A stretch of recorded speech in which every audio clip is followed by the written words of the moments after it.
बाद में पता नहीं क्या होगा। बड़ा अच्छा प्रश्न आपने किया।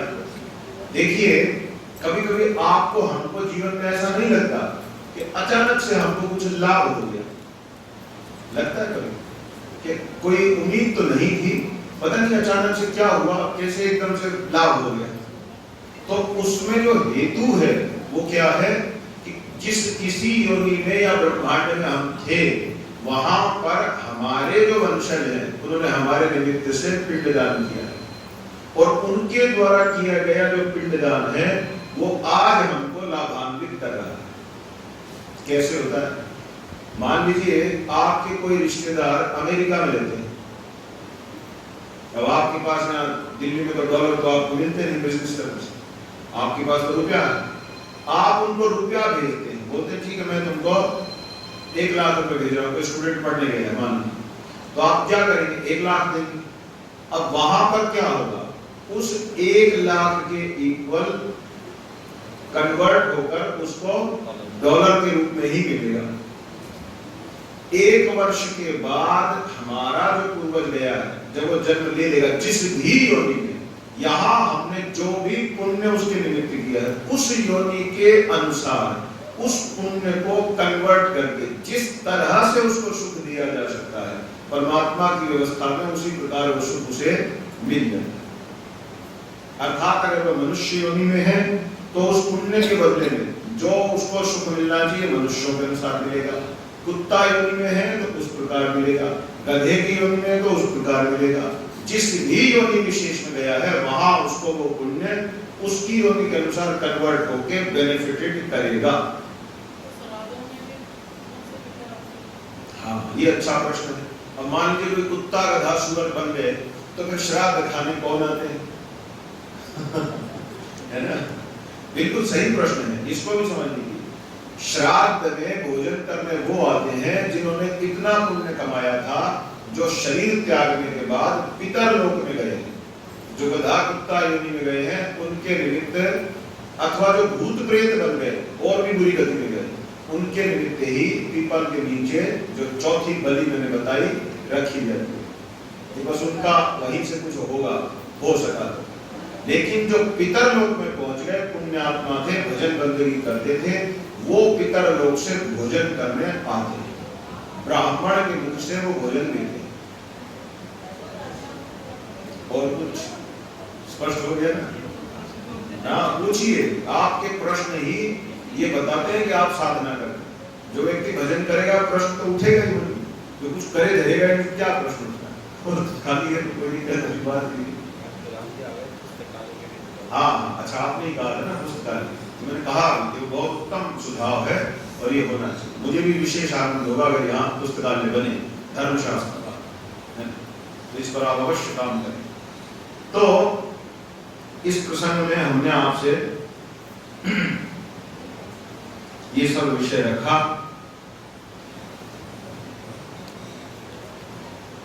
फिर आगे पितृ श्राद्ध का प्रभाव वर्णन किया गया है, और इस क्रम में पितरों की चर्चा चल रही है, तो हम आपको कुछ एक कथा सुनाना चाहते हैं।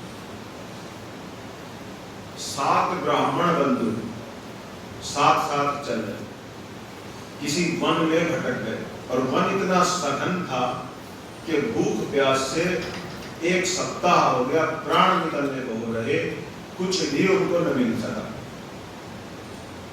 हालत ये हो गई कि शायद मरेंगे। वन में उनको एक गाय देखी, होता है तो भूख से पागल हो रखे, लगा भी इसी को खा लेते, लेकिन ये तो आज मर ही गए। अब उनमें से एक धर्मनिष्ठ था, उसने उनको समझाया कि गौ की हत्या कभी नहीं करनी चाहिए, ये महान पाप हो जाएगा और हम बहुत बड़े संकट में पड़ जाएंगे, रुक जाओ। बोले तो तू मत खा, तू पुण्य कमा, हमें जिंदा रहना, हम नहीं मानेंगे। अब वो भाई उनका सोच रहा क्या जुगत लगाऊं, किस तरह से तो बचाऊं। श्राद्ध की महिमा कहते हुए यहाँ शिव पुराण कहता है, उसने कहा अगर तुम नहीं मान रहे किसी भी प्रकार से, इसको मारोगे, ये तो मैं जानता हूँ, अगर मैं रोकूंगा तो मुझे भी मार के खा सकते, इससे तुम्हारी हालत है। तो मैं तुमसे कहता हूँ कि इसका जो मांस है पहले उसे पितरों को दे दो, फिर तुम अपना भोगा भर लेना, ठीक है।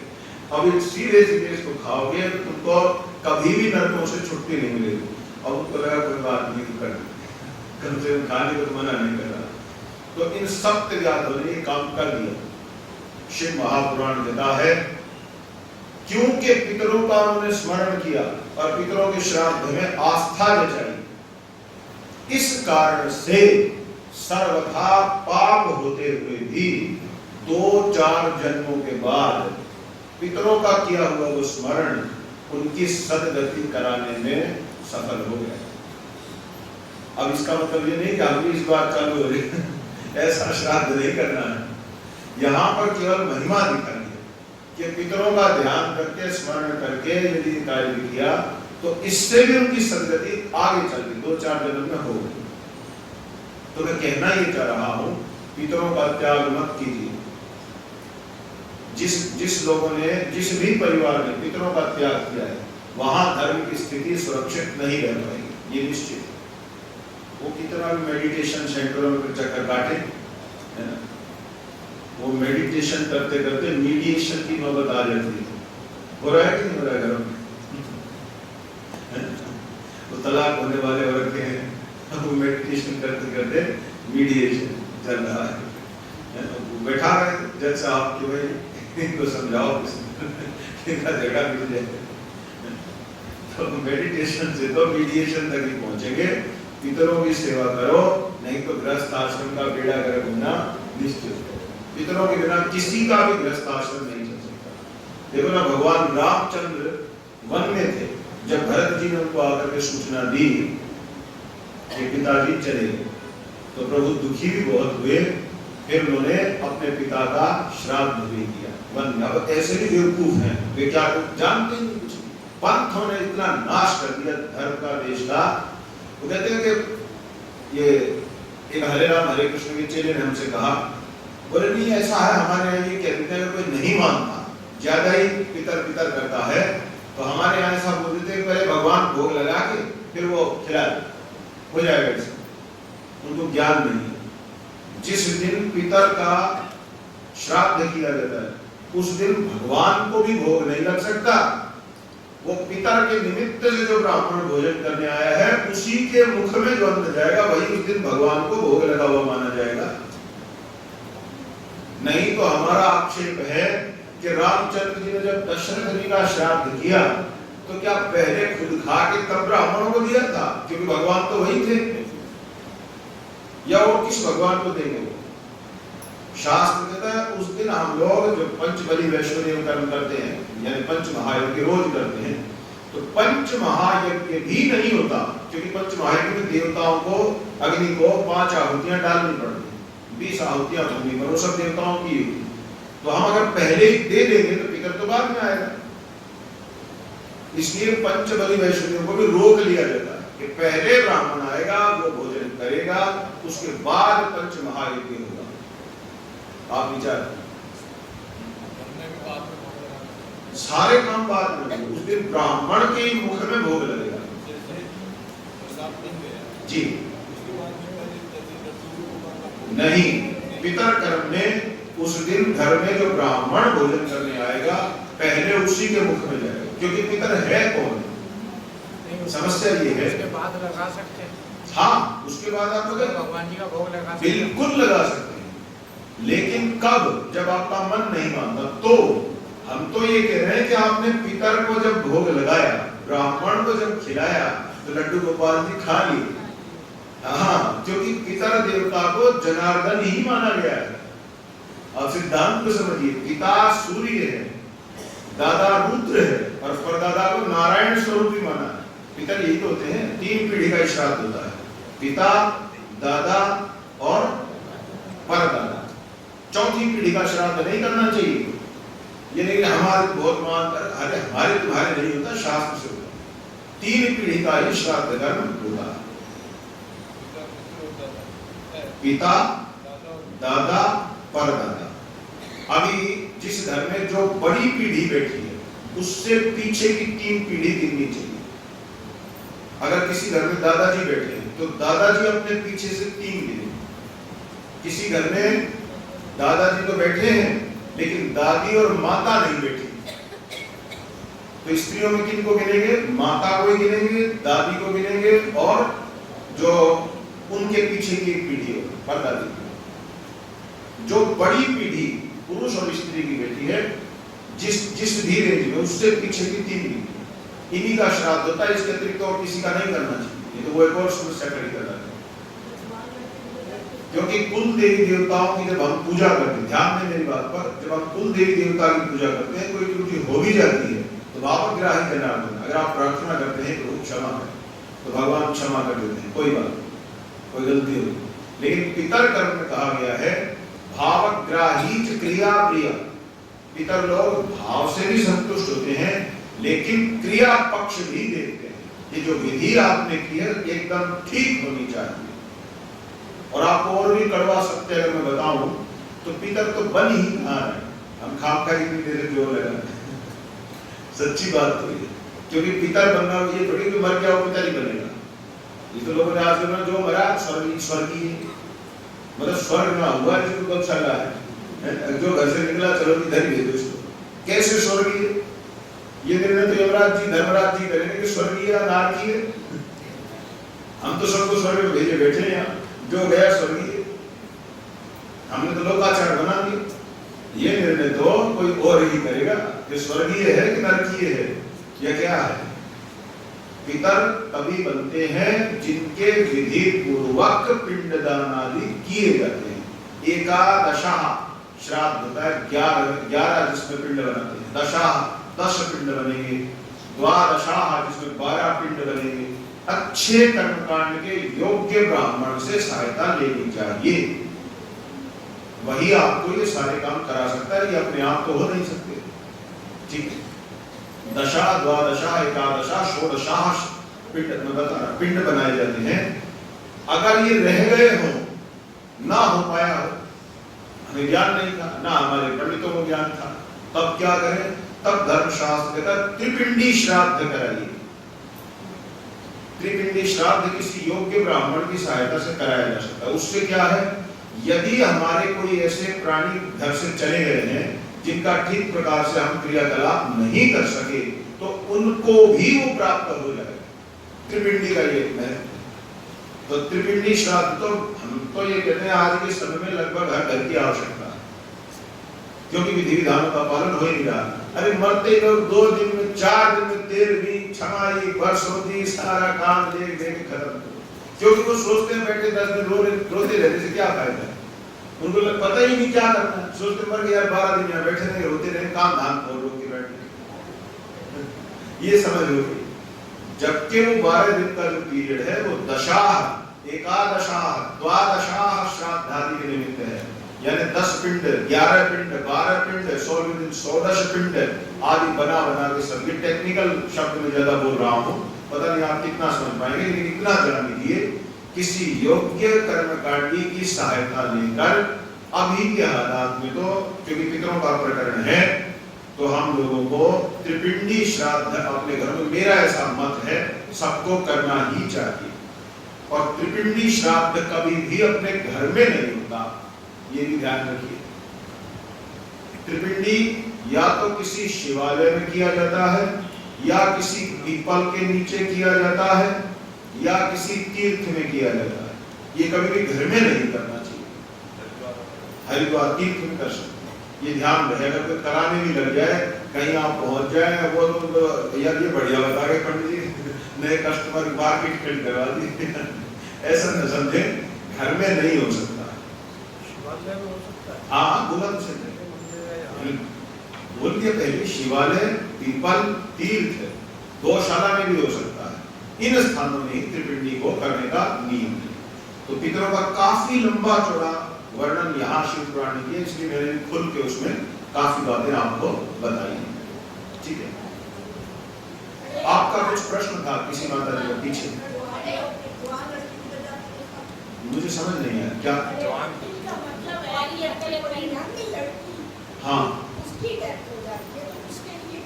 उसके लिए व्यक्तिगत रूप से मिलकर आपको सलाह लेनी पड़ेगी, समझना पड़ेगा क्यों डेथ हुई, क्या था, किस प्रकार से, लंबा विषय। पितरों के मामले में मैं यहीं से सीधे नहीं कह सकता हूँ, व्यक्तिगत जनरल इंस्ट्रक्शंस तो दे रहा हूँ, लेकिन विषय क्या था, जैसे किसी की आप मान लीजिए उदाहरण के लिए लड़का हो या लड़की हो, कोई यदि गलत ढंग से मृत्यु हुई है, मेरा कहने का भाव आत्महत्या करी,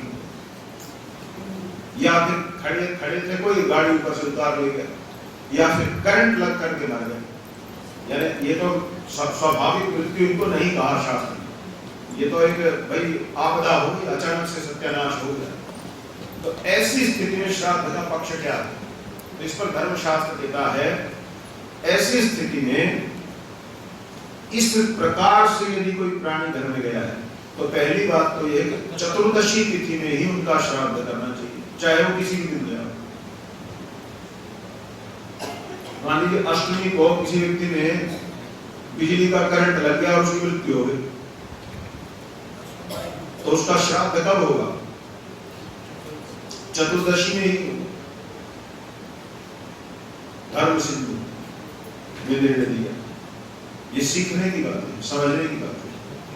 यदि सामान्य मृत्यु है तब तो ठीक है, जिस तिथि में गए हैं उसी तिथि में होगा, लेकिन यदि आप समझ सकते हैं कुछ गलत ढंग से मृत्यु हुई है जो स्वाभाविक नहीं है, तो उस स्थिति में चतुर्दशी तिथि में ही उनका श्राद्धादि कर्म करना चाहिए। हाँ, एक आपकी थोड़ा डराने वाली बातें हो गई, एक अंत में सरल उपाय भी कह देते हैं, अगर कुछ भी समझ में ना आए, आपको पता है श्राद्ध है, तो शास्त्र कहता है कुछ नहीं, खुले आसमान में जाके खड़े हो जाओ, हाथ उठा के कहो, हे पिताश्री जहाँ हो संतुष्ट हो वो, पितामह है तो पितामह, परदादा है तो परदादा, जिसका भी है, आप जहाँ भी हो संतुष्ट हो, मैं आपको प्रणाम करता हूँ। इतने से भी संतुष्ट होकर पितर देवता आपको आशीर्वाद देते हैं ना, यही नहीं होगा, इससे ज्यादा करना पड़ेगा, लेकिन ये जरूर हो। आने वाले समय में कुछ नहीं होता। तो आप समझ गए, ये भी शास्त्र ने मार्ग दिया है कि आपको कुछ भी नहीं समझ में आ रहा कि क्या करूं, पता नहीं खिचड़ी बन गई, तो आप आसमान में हाथ उठाकर अपने पितरों को शरणागति भाव प्रकट करें, मैं आप लोगों की शरण में, आप लोग जहां भी हो मुझ पर कृपा करो, संतुष्ट हो। पद्म पुराण का प्रमाण है, इससे भी वो संतुष्ट होकर आपको आशीर्वाद देते। ठीक है, तो और कुछ पितरों को लेकर कोई जिज्ञासा है क्या? जी आपने बताया, हाँ, तो वो क्या अपने पितरों का भाई बंधु के ये चर्चा है?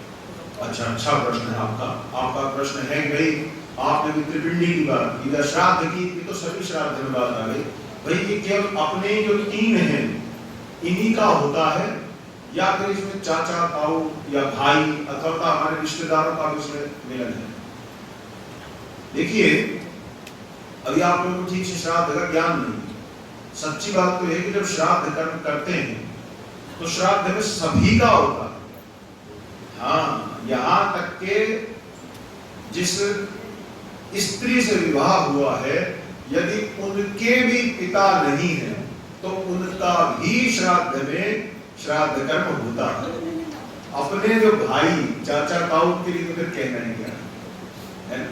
इसी प्रकार से माता के पक्ष के भी जो पितर हैं उनके निमित्त भी श्राद्ध में कर्म होता है, यानी मामा के निमित्त भी होता है, नाना के निमित्त भी होता है, क्योंकि जैसे ही हम जन्म लेते हैं तीन लोगों से हम बंधते हैं, माता और उसका पक्ष, पिता और उसका पक्ष, पत्नी और उसका पक्ष, क्योंकि इन तीनों से ही हमारा रक्त का संबंध हो जाता है। इसलिए तीनों के ही जो पितर हैं उनके निमित्त कर्म करना हमारी जिम्मेदारी बनती है। और भी कुछ नहीं तो ब्राह्मण को घर में बुलाकर भी श्राद्ध आने वाले भी हैं, तर्पण तो अवश्य ही कराना चाहिए। तर्पण करने से भी, क्योंकि पितरों को वैसे भी तर्पण प्रिय कहा जाता है। तर्पण में कोई ज्यादा आपका कुछ नहीं लगता, एक बड़ी परात हो, कोई मुश्किल से 100-200 ग्राम चावल हो, तिल हो, जौ हो, बस ये 3-4 चीज चाहिए, ठीक है। और ये कुशा जिसकी ये पवित्री बनाई जाती है, कुशा चाहिए अच्छी मात्रा में, उसी दिन की उखाड़ी, ये नहीं कि वो आजकल कुशार उखाड़ने नहीं जाए, वो मार्केट में दुकान पे दे दे, ये सब गलत अभ्यास है। कुशार जिस दिन पूजन करना है उसी दिन की उखाड़ी हुई होनी चाहिए, ध्यान दें। दुकान से आप ला रहे हैं, क्या पता कब की, थोड़ा घूमे, थोड़ा दूर घूम के आए, लेकिन प्रयास करें। श्राद्ध कर, हाँ सबसे जरूरी बात है, श्राद्ध कभी भी अर्ली मॉर्निंग नहीं करते, श्राद्ध हमेशा मध्याह्न काल में ही होता है, ये ध्यान रखिए। तो इसलिए सुबह आराम से सब मिलता है तैयारी करके, एक कुशाई ऐसी है तो थोड़ी ढूंढ के लानी, बाकी तो सब सामान्य से। श्राद्ध कई घरों में अभ्यास है 5 बजे गड़ा गए, है ना, बना मुंह करके वो पंडित जी के सो रहा, हाँ जी उठो, हाँ क्या बोलो, श्राद्ध को पकड़ो, गौशाला में डाल जाती है ना, पकड़ो मुझे पकड़ो, कोई श्राद्ध नहीं। श्राद्ध कर्म कभी भी सुबह जल्दी नहीं, देव कर्म ब्राह्मण मुहूर्त में करिए, लेकिन पितर कर्म सदैव पितृ मध्याह्न व्यापिनी, तिथि की बोली जाती है जो मध्याह्न में हो, लगभग 11 बजे से पहले तो बिल्कुल नहीं। एक मिनट, एक करके बोलिए, आप लोग आपस में बात करेंगे तो पूरी चर्चा गड़बड़ा जाएगी, कृपा करके आपस में बातें ना करें, एक करके सबके प्रश्न ले लें। जी क्या पहनते हैं? अच्छा जनेऊ, आप पहनते हैं, उसके नियमों का पालन करते हैं या श्राद्ध नहीं पहनना चाहिए, बस सिर्फ श्राद्ध, ये भाई आपकी तो गलती नहीं है, ये तो हम समझ रहे हैं, नियमों का पालन करना नहीं, आपकी गलती नहीं है, क्या कर सकते, देखो ये है धर्म का करप्शन, है ना, कस्टमर इज माय गॉड, ये थ्योरी कहाँ आ गई है, धर्म में, ऐसे नहीं होता, क्या किया, चलो दूसरा विकल्प देते हैं, जो कि मैं समझ गया, ऐसे ही ड्रामेबाजी होगी अगर मैं शुद्ध शास्त्रीय पद्धति वाले श्राद्ध की बात बताऊंगा, है ना, सबसे उत्तम उपाय मैं आपको बताता हूँ, सब छोड़िए, अभी श्राद्ध लगेंगे, शिव पुराण 40-42 घरों में तो पहुंचा दिया यहीं से, अब जिनका नहीं पहुंचा है वो अपना ले लेना, कल पहुंच जाएगा, अच्छा ठीक है।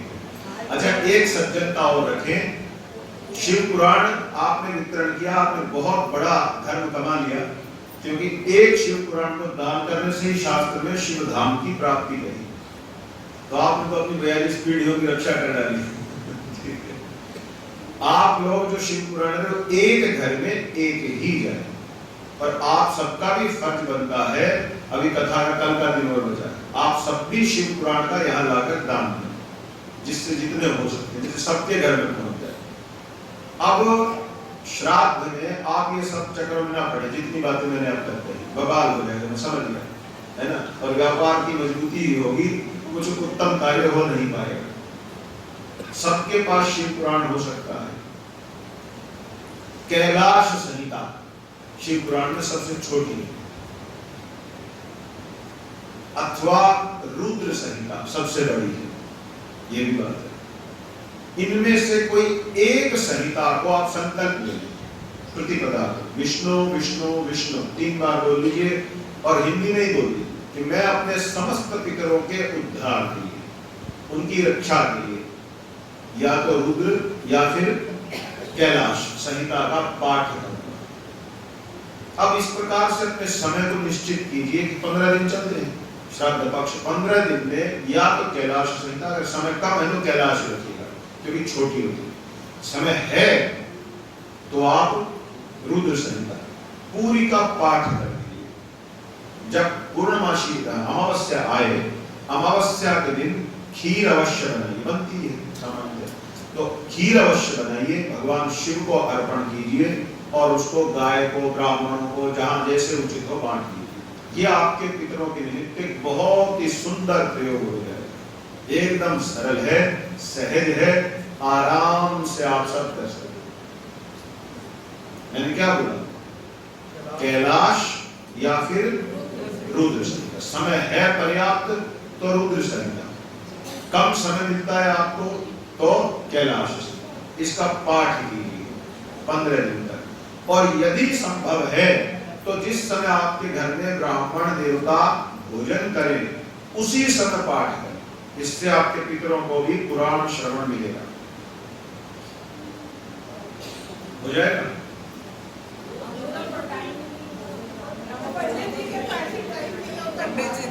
कोई बात नहीं, वो एक आध पन्ना तो सुन लेंगे। एक अध्याय सुनिए सुनिए, इसमें दो पक्ष हैं कि एक मिनट क्या हाँ कर सकते हैं, ये हिंदी वाला ग्रंथ है, संस्कृत की मनाही है, हिंदी का पाठ बिल्कुल कर सकते हैं बिना चिंता, पूरा अधिकार है हिंदी में। अच्छा, आपने बड़ा अच्छा प्रश्न किया कि ब्राह्मण भोजन ही नहीं करते अच्छे से। देखिए दोनों ही पक्ष हैं, एक तो कलयुग है, फिर गाय, ब्राह्मण, पितर, देवता, इनकी प्राप्ति के लिए भी पुण्य चाहिए। हमारा पुण्य कम पड़ रहा है, इसलिए न तो हमें उत्तम ब्राह्मणों की प्राप्ति हो रही है, न शुद्ध भारतीय नस्ल की गौ माता कपिला आदि के दर्शन तक हो पा रहे। पीपल भी काटे जा रहे हैं, वट वृक्ष भी दुर्लभ। अभी आपने थोड़ी देर पहले कहा कि कुशा मिलेगी कहाँ, तो ये सब दिव्य पदार्थ हैं, इनकी प्राप्ति के लिए पुण्य की आवश्यकता है। इसीलिए तो कहा है ना आप सबसे प्रतिदिन 100 माला शिवाय नमः का जप करिए। 1.5 घंटा ज्यादा नहीं, 1.5 घंटा लगता है, 1.5 घंटा। इतना कर्म करेंगे तो पुण्य बढ़ेगा, और जब पुण्य बढ़ेगा तो भगवान एक एक चीज को आपके पास लाएंगे। स्वामी के हाथ में बिल पत्र ला दिया ना, और खुद भी आगे बैठ के मैं ही बैठा मेरे ऊपर गिर। तो जब आप नाम जप करते जाओगे तो भगवान सब सुविधाएं लाएंगे। हाँ, अपने आप दौड़ियों पे, पेड़ों पे, छत पे उग जाते हैं, उनको निकलवा लेना चाहिए। कैसे? बहुत अच्छा प्रश्न किया आपने। एक दिन पहले कुछ पुष्प और जल उनके सामने रखना चाहिए और कहना कि हे प्रभु देखो, दोनों तो नहीं रह पाएंगे यहाँ, तो आप ही रहोगे या मैं रहूंगा। आपके रहने के निमित्त बहुत सारे स्थान हो सकते हैं, पर मेरे पास तो एक ही। इसलिए कल मैं आपको यहाँ से ले जाकर किसी अन्य स्थान में स्थान दूंगा। तो निकालनी पड़ता है। हाँ, वही कह रहा हूँ ना। आपने पहले दिन कुछ जल पुष्प उनको दिया, अगले दिन आप उनको सावधानी से, यूं नहीं यूं डंडे के ऊपर चल, ऐसे थोड़ा सा सम्मान देते, क्योंकि वो देवता। सावधानी से जड़ सहित उनको निकालिए, भले ही थोड़ा मसाला बाद में लगाना पड़ जाए, कोई हानि नहीं। तो उसको निकलवाइए और फिर उसे ले जाके किसी पार्क में या जहां कहीं भी आपको लगे कि यहाँ ठीक रहेगा, अपनी तरफ से वहां लगा दीजिए। लग नहीं सकते। क्यों? वो जड़ समेत नहीं निकलते। ना निकलेगा, मैंने निकलवाए, मैंने निकलवाए आराम से। और कोई भी दिन, क्योंकि सुनिए, कोई भी दिन चलेगा, क्योंकि वहां पर कोई पुण्य कार्य नहीं हो रहा है, बस हमें उसको निकालना है और सुरक्षित स्थान में पहुंचाना अपनी तरफ से, आगे बढ़ना। हाँ, वो एक दिन छुट्टी ले, हाँ नहीं छुट्टी लेना, बच्चे छुट्टी लेने के दिन क्या करा ले, क्यों नहीं हो सकता? बच्चे ले सकते हैं। 6 श्राद्ध कहाँ? श्राद्ध आप सिद्धांत तो नहीं समझे, एक दिन में ही सबका भी हो सकता है। एक दिन घर में बहुत अच्छे से श्राद्ध कीजिए, ब्राह्मण को बुला के तर्पण करवाइए। जी, तर्पण सबका ही होता है, तर्पण से होता ही नहीं कि आज मेरे दादा दादा का ही होगा। तर्पण जिस दिन होगा सबका होगा। अब जैसे हम लोग श्राद्ध में एक दिन अपने घर में सारा काम करते हैं, अपने 3 पीढ़ी के स्त्री पुरुषों के लिए, तो तर्पण में सबका होगा। तर्पण कभी ऐसे नहीं होता कि एक का ही होगा, तर्पण सबका ही होगा। तो उस दिन सब परिवार के सदस्यों को छुट्टी लेनी चाहिए। वो दिन चूज कैसे करें? वो दिन आपके जो भी पितर हैं उनमें से जो आपके निकटस्थ पीढ़ी है, जैसे किसी के निकट में पिता अथवा दादा या जो भी निकटस्थ हैं उनका ले लीजिए, और उस दिन सब छुट्टी करें। श्राद्ध माने श्रद्धा से, वे आज हमारे घर में बड़ा दिन है, आज हम बैठेंगे और अपने पितरों की सेवा करेंगे। बाकी दिनों में आप सामान्य रूप से ब्राह्मण आ गया, खाना खिला दिया, चलेगा। एक दिन पूरी पद्धति से सारा काम अच्छी प्रकार से सिद्धांत के अनुसार करना चाहिए। वैसे तो बहुत छुट्टियां हो गई, एक दिन अपने देवताओं के लिए हो जाएगी तो क्या? ब्राह्मण को ना बुलाया जाता है, ब्राह्मण को बुलाया, पुरुष के श्राद्ध में ब्राह्मण, सारे पुत्रों का करना एक दिन। तो उस समय ऐसा करते नहीं, तर्पण सारे पितरों का होगा। आप समझे ना? तर्पण दोनों को बुलाया जाता है। तर्पण सारे पितरों का होगा। एक ब्राह्मण कम से कम चाहिए, अधिक हो सके तो 3 या 5 भी रखे जा सकते श्राद्ध। ब्राह्मण कह रहा हूं तो आप स्त्री का प्रसंग क्यों ला रहे हैं? 3 ब्राह्मण जिमा दीजिए या 5 हो गए, आगे कहने की आवश्यकता ही कहाँ रही, होता तो कह देता ना जी। और कुछ जी? बेटियां होती हैं, बेटा नहीं होता तो बेटियां तो हाथ नहीं लगाती, तो उनका श्राद्ध कौन? नहीं, मैं समझ नहीं पाया आपका प्रश्न। जैसे मैं मेरी 3 बेटियां हैं, हाँ। सारी प्यारी, अब हाँ। उनके बाद भी तो उनके श्राद्ध हो। आपके पतिदेव, हाँ, पतिदेव वो तो कब तक हो गया ना, हम लोग चलो ठीक है। अच्छा आप पूछ रहे हैं आगे हमारा श्राद्ध कौन करेगा? बेटी का जो बेटा होता है वो श्राद्ध का अधिकारी, उसको देवता क्या बोलते हैं, समझते हैं? देवता